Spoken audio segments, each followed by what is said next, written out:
partner alliance हिसाबै BJP UPPL alliance हिसाबै जों जयैनो दिनै नमिनेसन साबमिट होबाय आरो बहाय BJP हिसाबै मोनबा UPPL हिसाबै 10टा गासै जों 15टा होनाय जादों आरो जोङो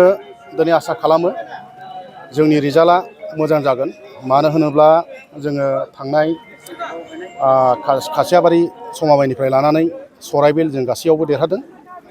खालि मोनसेल' एसे उसुबिदा जानानै जोङो देरहानो हायाखै बिनाखाथाखौ खिन्थु बेसेबागे फ्राय जोङो देरहासार जानो हादों UPPL BJP हिसाबै थिग बेबादिनो एबारबो गाम्बारि बेल समाबाइ हिसाबै जोङो 15 जनाव 100% जोङो UPPL BJP हिसाबै एलायन्स हिसाबै जों देरहागोन मानो होनबा जोङो स्टेट आरो BTC जोंनि सरकार एलायन्स सरकार हे गतिके दिनै रायजो राजाफ्रा जोंनि सायाव आसा दं निर्भर दङ बेनिखायनो मोनफ्रोमबो जाथि जनगोष्ठीया दिनै जोंनि UPPL आरो BJP दोलोखौ मोजां मोननानै गासैबो रायजो राजाया मोनफ्रोमबो हारिनि जाथिया दिनै UPPL आरो BJPनो भटखौ होनानै देरहासार खालामगोन आरो 15 जनबो निसन्देहभाबे जों देरहागोन बे 100% खाथां